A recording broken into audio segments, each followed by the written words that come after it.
धृतराष्ट्र की 10 गलतियां आप कभी मत करना, नहीं तो घर में सुख शांति कभी नहीं आएगी। हास में सबसे बड़े युद्ध के रूप में महाभारत को जाना जाता है। इस युद्ध में करोड़ों की संख्या में जाने गई थी और इसकी वजह सिर्फ दो चचेरे भाइयों कौरव और पांडवों के बीच की दुश्मनी थी। इस दुश्मनी का सबसे बड़ा कारण कोई था तो वह हस्तिनापुर के राजा धृतराष्ट्र थे। ये बात हम यूं ही नहीं कह रहे हैं। आप भी इन 10 बातों को जानेंगे तो यही कहेंगे कि धृतराष्ट्र यह गलती नहीं करते तो महाभारत का नाश नहीं होता। धृतराष्ट्र पांडु से बड़े थे, न जन्म से ही नेत्रहीन होने के कारण धृतराष्ट्र को हस्तिनापुर का राजा नहीं बनाया गया और उनसे छोटे पांडु को राजगद्दी पर बैठाया गया। इस बात से धृतराष्ट्र पांडु से मन ही मन द्वेष भाव रखते थे। ये द्वेष भाव इतना बढ़ गया था कि पांडु के पुत्रों को हमेशा राजगद्दी से दूर रखने का प्रयास किया ताकि वह उनसे राजगद्दी न मांग ले। शकुनी हस्तिनापुर का नाश चाहने वाला था। इस बात को भीष्म और दूर ने कई बार धृतराष्ट्र को समझाना चाहा, न धृतराष्ट्र शकुनी को अपना शुभ तक माने बैठा था।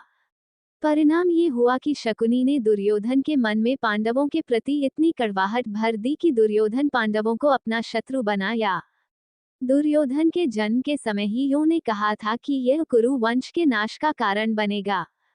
धृतराष्ट्र से कहा गया था कि दुर्योधन को राजमहल में नहीं रखा जाए, न मोह में फंसे। धृतराष्ट्र ने ऐसा नहीं किया और वही हुआ सकी आशंका यों जताई थी।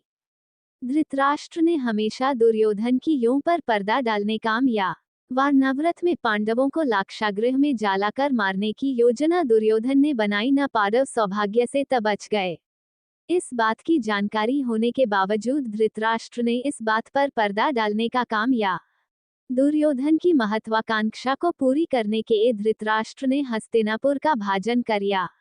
भाजन में पांडवों को ऐसी जमीन ली जो पथरीली और बंजर थी। धृतराष्ट्र का ये व्यवहार भी पांडवों को राश करने वाला था। धृतराष्ट्र यह जानते थे कि दुर्योधन द्युत क्रीड़ा के बहाने पांडवों के साथ बेईमानी करने वाला है। इसके बावजूद धृतराष्ट्र ने दुर्योधन की ओर से पांडवों को द्युत क्रीड़ा के तया, जहां से कौरव पांडवों के बीच नफरत की आग तेज हो गई। द्युत क्रीड़ा भवन में धृतराष्ट्र के सामने दुर्योधन ने द्रौपदी को निर्वस्त्र करने का आदेश दिया था। धृतराष्ट्र ने इस बात पर भी मौन साधे रखा। इनका मौन प्रतिरोध की आग के रूप में फूटा सका। परिणाम हुआ कि दुर्योधन और दुशासन को बहुत ही बुरी मौत ली।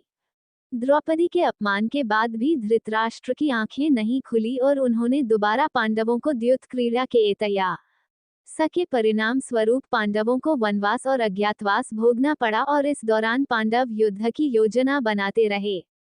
राजगद्दी पाते ही धृतराष्ट्र पर सत्ता का ऐसा नशा चढ़ा कि अपने शुभचिंतकों और बड़ों की सलाह की अनदेखी करने लगा। दुर और भीष्म के लाख समझाने पर भी धृतराष्ट्र ने हमेशा ऐसा काम या जो कौरवों और पांडवों के बीच दूरियां बढ़ाने का काम या बड़ों के समझाने पर भी धृतराष्ट्र ने महाभारत युद्ध की आज्ञा दे दी।